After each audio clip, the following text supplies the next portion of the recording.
Hi, so today Kyan and I are going to be teaching you guys a little bit about cloning. And so, first of all, we're going to answer some questions such as, first of all, what is cloning? And then, like, how can we use it? What are some of the positive and benefits of it? Maybe some of, like, the negatives of it. And what our final stance is. So, first off, what is cloning? Essentially, the dictionary definition of cloning is the process of production in which genetically identical individuals of an organism are produced naturally or artificially. And essentially what this means is, in simple basic terms, is that cloning is producing genetically identical individuals, meaning exact same copies. So basically, you are produced or made of genes, and your genes are what make you you. And clones will have that exact same genes, making an identical copy of you. Now, one of the other questions is, well, how can we use this cloning technology? And essentially, there are some ways to use it. And like, and how this works.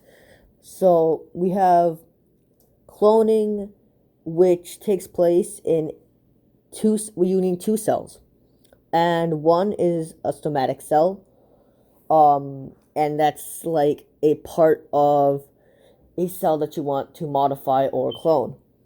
So let's say, for instance, a skin cell, and they take that from the organism that they want to copy, and then they take an egg from a female and take that, which it has no nucleus, so it's a no nucleus egg, and they take that part of whatever thing that they want to copy, take that part and take it and fuse it together with the egg, and they leave that to, like, they leave it alone for a few days, and those two elements will fuse together and eventually create a clone.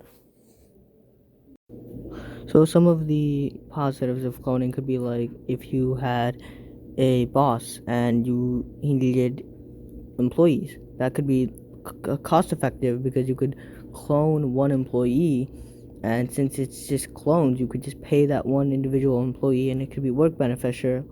Oh, and also it could, another pro to the fact is that if we can identically clone a human, for instance, then let's say the original human, the non-clone, gets dismembered or ends up in hospital, then we can just transplant the organs from the clone. We can transplant the organs and work with the original human and transplant the heart or whatever organ we need, because it's an identical copy of the actual organ. I will now be discussing the ethical drawbacks of cloning. I'll start with what the Catholic Church believes in cloning. The Catholic Church is known for vocally acting out against cloning. They believe that scientists should not conduct experiments and tests on human lives as well as treat people as commodities. The Catholic Church also believes that the creation of human life is a sacred process that should only be between a man and a woman. This is also known as sexual reproduction. The act of cloning is an asexual process of reproduction, which is between one living organism, opposed to sexual reproduction, which is between two living organisms. Also, people believe that it is immoral to take the life of an individual just to extend the life of someone else. Now, if cloning became normalized, this can also change how we approach the death of loved ones. If a couple's newborn dies, they could have an exact duplication of the original child. That child would look exactly like the original, and it could even act the same way as the original baby. The parents can totally forget about the death of the original baby and just act like it didn't even occur. This could just change how we deal with grief and loss. We can mourn for someone's death one minute, and then the next, plan to have them cloned. Now, this would also create designer babies. Designer babies is when a baby whose genetic makeup has been selected in order to eradicate a particular defect or to ensure that a particular gene is present in the child. If we were to introduce these new designer babies via cloning, this could create a new social class. Designer babies would only become available to the rich and wealthy, of course.